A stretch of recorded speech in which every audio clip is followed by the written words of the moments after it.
Kelly, je suis ravie de vous retrouver pour un tout nouveau DIY.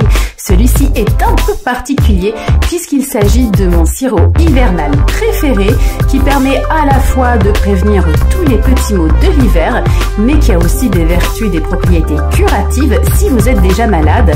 Il renforce notamment le système immunitaire et permet d'agir sur les toux récalcitrantes. J'ai travaillé sur une formule polyvalente qui permet d'avoir un spectre d'action qui est vraiment très intéressant puisque ce sirop est à la fois antitoussif, antiviral. D'une manière générale, il prévient les infections des voies respiratoires supérieures, que ce soit au niveau des rhumes, des sinusites, des laryngites.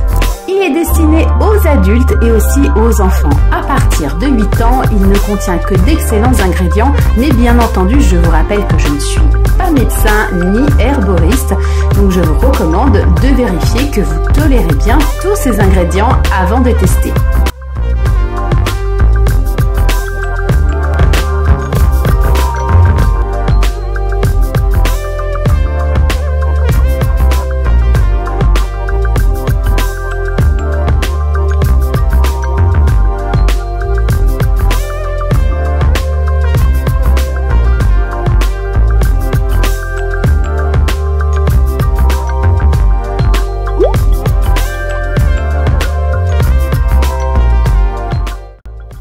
Après avoir laissé pendant 12 heures ma macération alcoolique reposer, je vais verser l'ensemble du mélange dans une casserole et porter à ébullition après avoir rajouté 1 litre d'eau.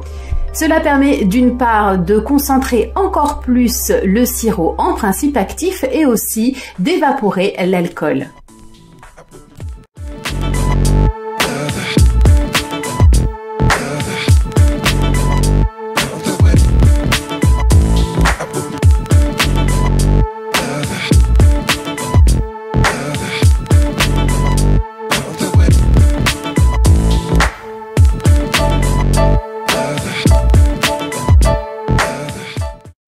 Pendant l'ébullition, bien entendu, je vais préparer mes contenants. J'utilise toujours des flacons ambrés qui vont permettre d'optimiser la conservation de ma préparation et je les stérilise.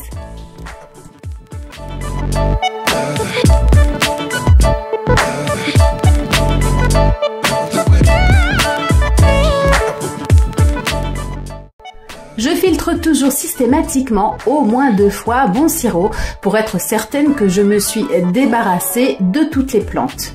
Et surtout, on n'hésite pas à bien presser l'ensemble des plantes pour récupérer un maximum de préparation. Une fois terminé, on va passer à la toute dernière étape. Je vais replacer le sirop dans ma casserole et y ajouter les derniers ingrédients. Dans un premier temps, le sucre de canne. Je vais là aussi porter à ébullition. C'est ce qui permettra en fait de donner cette texture caractéristique sirupeuse au sirop.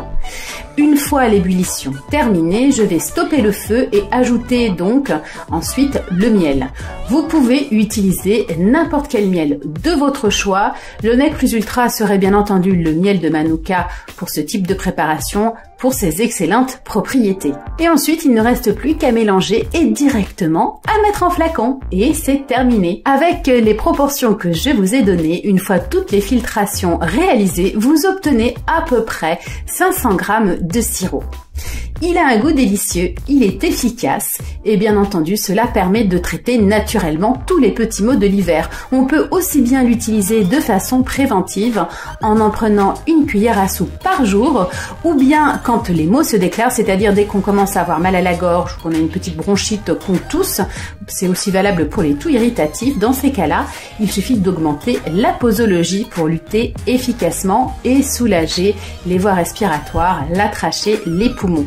Bien entendu, cela ne se substitue pas aux médicaments, je dirais, conventionnels. Donc n'hésitez pas, si vous avez des symptômes qui persistent, à consulter votre médecin traitant. Ce sirop se conserve parfaitement pendant 12 mois au réfrigérateur.